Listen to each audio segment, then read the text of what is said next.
Hi, this is Shana Morrison with John Broughton on 3SER KC Radio.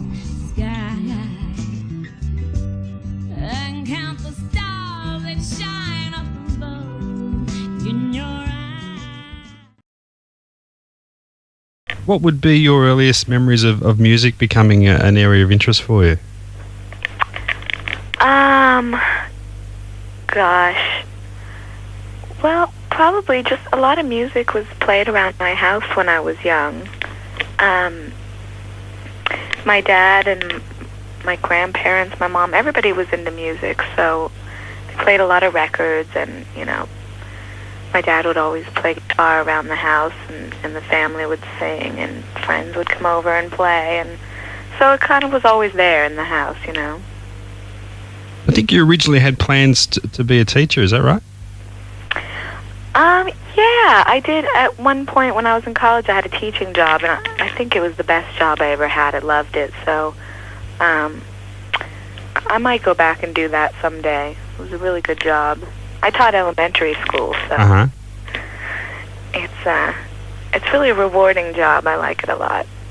At what point did you turn around and perhaps think of making music a career option? It just kind of happened to me. I graduated college, and it was kind of that time where everyone was saying, now, what are you going to do? And my dad came out to California for my graduation, and he was asking me, so, what are you going to do now? Are you going to, travel for a while or take some time off? And I said, no, I think I want to just get a job right away. And he said, what kind of job? And I said, well, I'm not sure yet. I hadn't, started seeking out any employment. And he said, well, why don't you just work for me, So I just started singing with him. And I thought I'd do it for a while, while I was just kind of getting the studying out of my system. Yeah.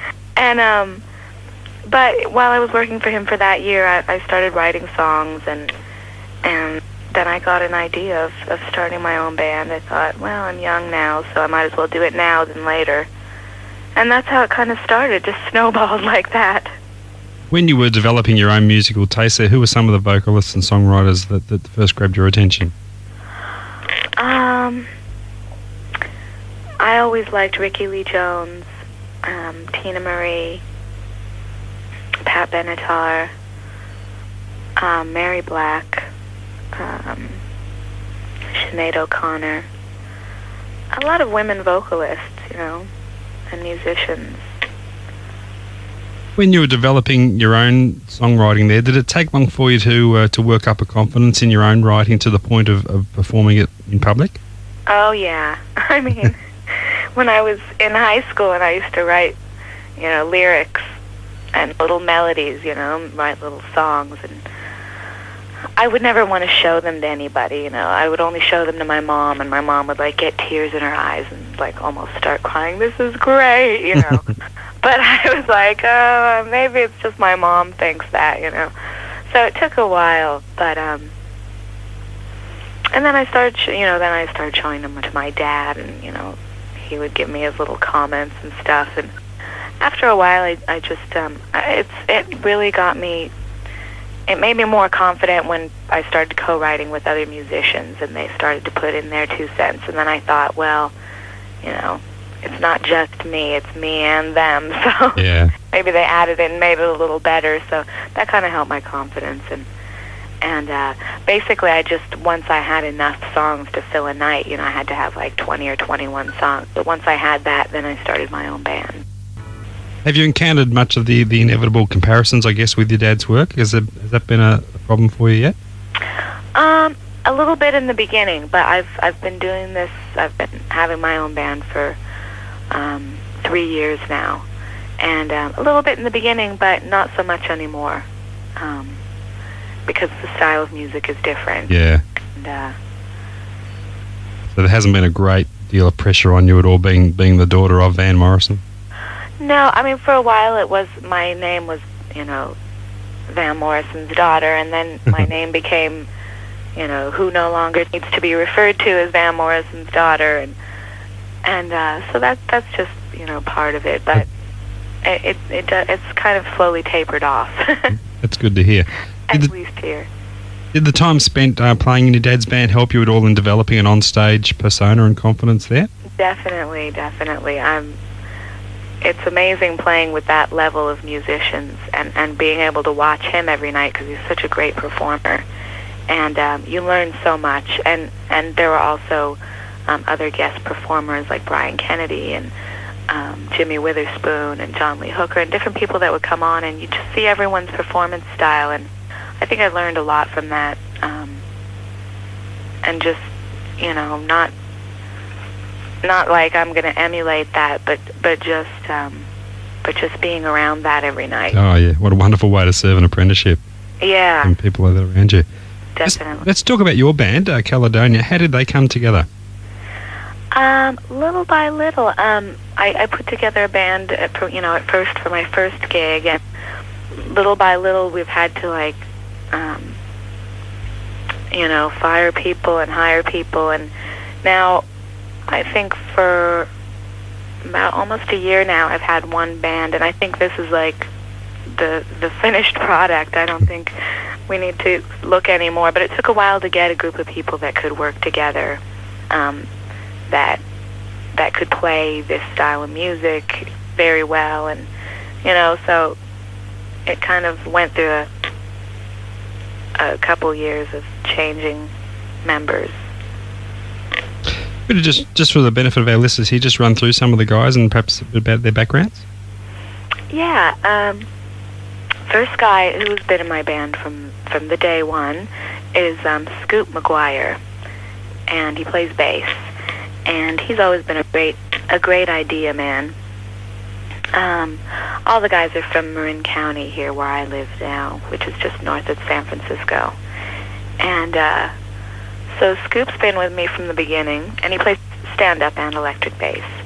And then Chris Collins was the next one to come, and he originally came in the band as a keyboard player, and he's the youngest one in the band. He's like in his early 20s, and I think he's like 23, 24. And originally he was a keyboard player, and then somehow he snuck on to guitar at one point. And I was like, okay, you can play some acoustic guitar too. And now he's got the electric guitar, so it's all over with the keyboard. Now he never wants to play keyboard anymore, which is always what happens as soon as you let somebody have an electric guitar. But he's Chris Collins, and next was Robert Powell, and he and I have been writing a lot together. He wrote quite a few songs with me on the CD, and he plays electric guitar and pedal steel. So it's really nice to add a little bit of a countryish flavor to some songs, but not too hardcore country. And then the last one to join us was Mark McCartney, and he's on the drums. He's originally from Southern California, but he lives here now. And very nice group of guys. I couldn't be happier with everyone and how we get along, and it's a pleasure to work with them. Now, you're playing live quite a bit around the Bay Area there in San Francisco. How strong is the live music scene around that area? Excuse me? The live music scene in your area there around San Francisco? What? Oh, it's great. I find that I really like the audiences here. Seattle is also a great place. People really appreciate music, and they go out to see music a lot. So, people who come to see us will come to see us once or twice a month, So it's really nice to have a consistent audience.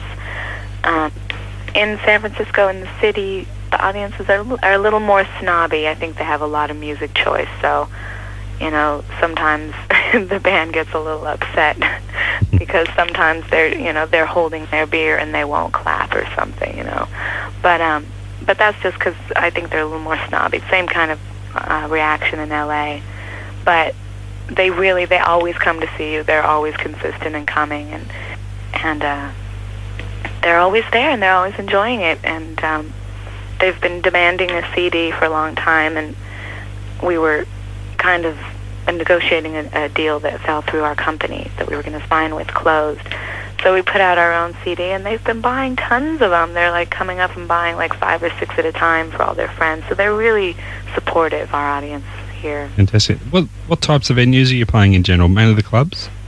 Yeah, nightclubs. And what would be the extent of your live work outside your local area? Do you spend much time on the road?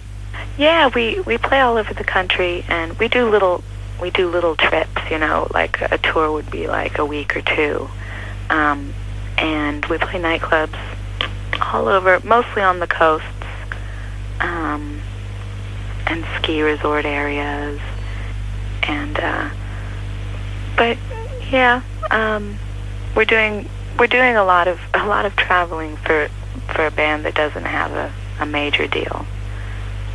Now, just talk a little bit about your songwriting. What for you would be the best time to sit down and write? Do you have a best time or best frame of mind you need to be to tackle a song? Well, if something just comes to me and I'm just, on my own writing, then it's always usually late at night and usually after a gig. Because I come home and I'm still wide awake and I have all this music going through my mind and trying to wind down. It takes a few hours to actually go to sleep once I get home. So then is when I write on my own. But I like to write with other people, and for me that's just a scheduling thing. I just know I'm writing with someone Wednesday, and I wake up and I'm in that mind frame to write, and then we spend the day doing that. Right. So it can be something that just comes to me, but it can also be a discipline thing for me too. What quality or aspect in your songwriting do you feel is most important to perfect?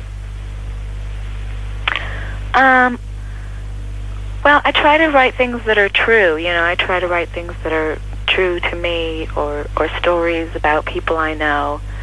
And, I have written a couple silly songs that don't have much truth to them, but I think the ones that have truth are ones that people can identify with, because we all share experiences. So I try to keep them true to the story, if either the story is about me or someone I know. I think that's the kinds of things people look for in a song. I mean, to identify with the lyrics and such. You do a lot of editing? Depends on the song. Most songs, no. Most songs, I just write them and they're done. Sometimes one song can bother me, and I can rewrite it for months and months and months. But usually that doesn't happen. There's been a few songs that happened too. Let's talk about your album, your first studio project. Did you enjoy the studio environment? Yeah, I did. It was very nice. We worked at a studio called Laughing Tiger here, and it's a relatively new studio, and a lot of the local bands record there.